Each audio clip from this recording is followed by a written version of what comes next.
Hi friends, অঙ্গনারীর কর্মী নিয়োগ। জম্বুরিয়া ২ নং গ্রামীণ সুসংগত শিশু বিকাশ সেবা প্রকল্পে অঙ্গনারী কর্মী নিয়োগে নিউ রিকোয়ারমেন্ট বিজ্ঞপ্তি প্রকাশিত হয়েছে 2024-এ।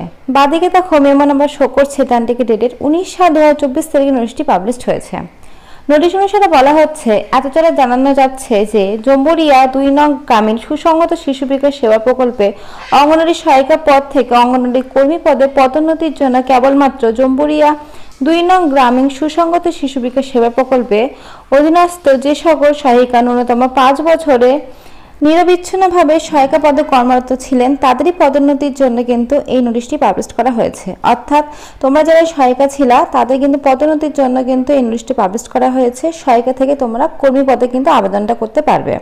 যারা সহায়িকা ছিল এবং যাদের ৫ বছরের কাজের বয়সীমা রয়েছে তারাই কিন্তু পারবে, আদার্স কিন্তু কেউ পারবে না। আর এটা পারবে জম্বুরিয়া ২ নং গ্রামীণ সুসংগত শিশু বিকাশ প্রকল্পের এই জায়গা থেকে। তো তোমরা যদি এই জায়গায় বসবাস করে থাকো এবং তোমাদের যদি কাজের বয়স ৫ বছর হয়ে থাকে তাহলে কিন্তু তোমরা আবেদনটা করতে পারছো। আচ্ছা, তারপরে বলেছে এই কাজে নিযুক্ত কর্মীদের কখনো সরকারি কর্মী হিসেবে গণ্য করা হবে না। অঙ্গনারী কর্মীদের সরকারি অনুমোদিত প্রতি মাসে যে সাম্মানিক ভাতাটি রয়েছে সেটা হচ্ছে ৪,৫০০ টাকা এবং অতিরিক্ত সাম্মানিক ভাতা ৪,৫০০ টাকা। তো টোটাল তোমরা মাসে ৯,০০০ টাকা বেতন কিন্তু পাবে এই অঙ্গনারী সহায়িকা থেকে কর্মী পদের জন্য। আচ্ছা, তারপরে বলেছে দেখো বর্তমানে পদোন্নতির মাধ্যমে অঙ্গনারী কর্মী শূন্য পদের সংখ্যা রয়েছে ১৭টি। টোটাল কিন্তু ১৭টি শূন্য পদ রয়েছে। তার মধ্যে রয়েছে জেনারেলদের জন্য ১২টি এবং তপশিলি জাতির জন্য 5টি এবং তপশিলি উপজাতির জন্য কিন্তু কোনো রকম শূন্য পদ এখানে নেই। তারপরে কি বলেছে দেখো নিচের দিকে, আবশ্যিক শর্তাবলী। বিজ্ঞপ্তি প্রকাশের তারিখ যে কোনো সরকার স্বীকৃত বৈধ ভ্যালিড বোর্ড থেকে ন্যূনতম তোমাদের মাধ্যমিক পাস কিন্তু থাকতে হবে, উত্তীর্ণ হতে হবে। অর্থাৎ মাধ্যমিক পাস কিন্তু তোমাদের হতে হবে সকল শ্রেণীর ক্ষেত্রে।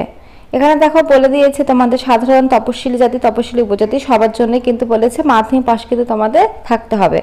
আবেদনপত্রে সংশ্লিষ্ট বোর্ডে স্বীকৃত ও বৈধতার প্রমাণপত্র আবেদনকারীকে অফিসে দাখিল করতে হবে। তো তোমরা যে বোর্ড থেকে পাস করেছো সেই বোর্ডের নাম এবং মার্কশিট অ্যাডমিট সমস্ত কিছু দিয়ে কিন্তু তোমাদের প্রুফ করতে হবে।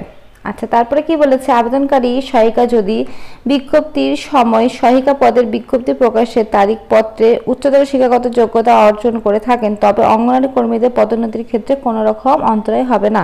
তো তোমরা যদি কেউ বিএ পাস করে থাকো বা কেউ উচ্চ মাধ্যমিক পাস করে থাকো তাহলে সেই ক্ষেত্রে কিন্তু কোনো রকম অন্তরায় হবে না। অর্থাৎ সেই ক্ষেত্রে কিন্তু কোনো রকম তোমরা ফ্যাসিলিটি পাবে না।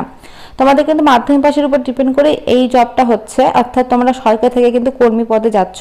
তো সেই ক্ষেত্রে যদি তোমাদের মাধ্যমিকের নাম্বার কম থাকে তাহলে কিন্তু হবে না, সেটা কিন্তু বাতিল করে দেওয়া হবে। তো যাদের মাধ্যমিকে সর্বোচ্চ নাম্বার রয়েছে, ভালো নাম্বার রয়েছে এবং যাদের কাজের বয়স ৫ বছর তারা এখানে আবেদন করতে পারবে। আচ্ছা, তারপরে ৩ নম্বরে কি বলেছে দেখো, যে সকল সহায়িকা ১৯/৯/২০১৩ পূর্বে সহায়িকা পদে যোগদান করেছেন এবং সহায়িকা পদে আবেদন করার সময় তারা যদি নিজের ১০ম শ্রেণী পাস উচ্চতর শিক্ষাগত যোগ্যতার গোপন করে থাকেন তাহলে পদোন্নতির ক্ষেত্রে তাদের আবেদনপত্র বিবেচিত হবে না। ১৯/৯/২০১৩ তারিখের পরে সহায়িকা পদে যোগদান করে থাকলে তাদের ক্ষেত্রে উচ্চতর শিক্ষাগত যোগ্যতার অর্জন করে থাকলে তা বিবেচিত হবে।